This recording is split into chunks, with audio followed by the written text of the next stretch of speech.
Pengantar Surat Efesus. Di seluruh wilayah Kekaisaran Romawi, saudara, Efesus adalah kota terbesar kedua setelah Roma. Ia merupakan kota pelabuhan yang besar, kaya dan penting di Asia Kecil. Kota ini terkenal dengan kultus pagan dan pemujaan terhadap para kaisar Romawi. Kuil Diana yang merupakan salah satu dari 7 keajaiban dunia didirikan di sana. Kendati demikian, Efesus juga merupakan salah satu pusat awal dari kekristenan. Bekerja selama 3 tahun, Rasul Paulus mendirikan dan mendewasakan jemaat Efesus. Perhatikan Kisah Para Rasul 18 ayat 23 sampai 19 ayat 41.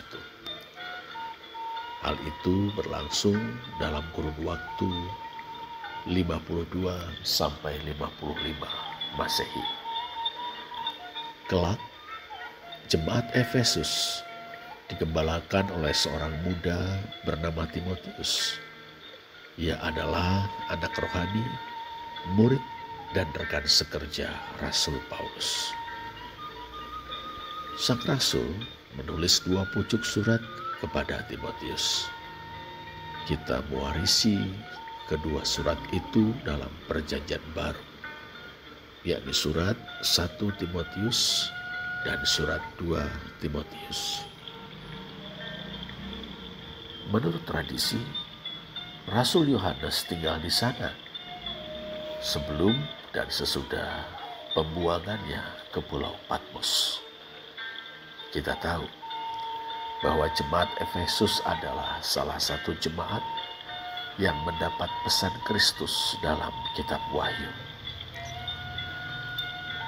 Surat Efesus, saudara, dapat dengan mudah dibagi ke dalam 2 bagian. Bagian pertama mengajarkan tentang keselamatan. Efesus 1 ayat 3 sampai 3 ayat 21. Bagian kedua mengajarkan aplikasi dari keselamatan dalam berbagai bidang kehidupan. Efesus 4 ayat 1 sampai 6 ayat 24.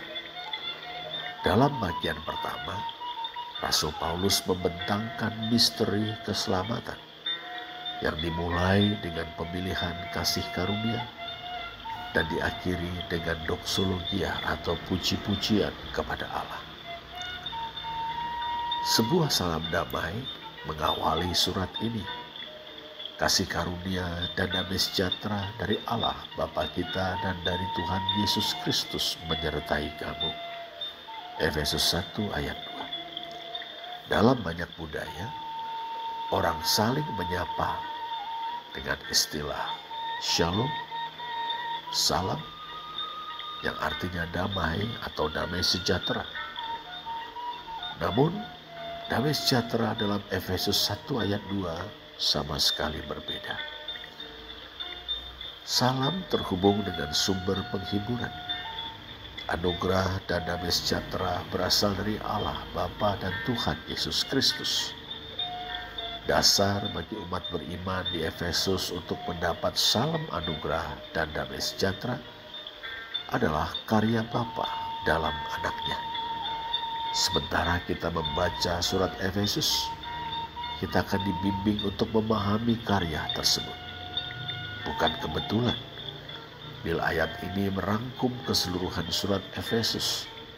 Intinya adalah kita hidup dalam anugerah dan damai sejahtera dengan Allah melalui Tuhan Yesus Kristus. Semuanya ini karena anugerahnya. Saudara, hari ini kita bersyukur kepada Allah atas pekerjaan dan rezeki yang kita nikmati. Marilah berhenti sejenak supaya kita dapat bersyukur kepada Allah atas karya terbesarnya. Kita dapat menyebut Allah sebagai Bapa di surga karena Yesus Kristus anaknya. Mari kita bermohon kepada Allah untuk menolong kita mengerti dengan lebih jelas tentang anugerah dan damai sejati yang melampaui akal. Ya Bapa, kami memuji-Mu karena anugerah dan damai yang Kau sediakan dan karuniakan kepada kami dalam Yesus Kristus anak-Mu.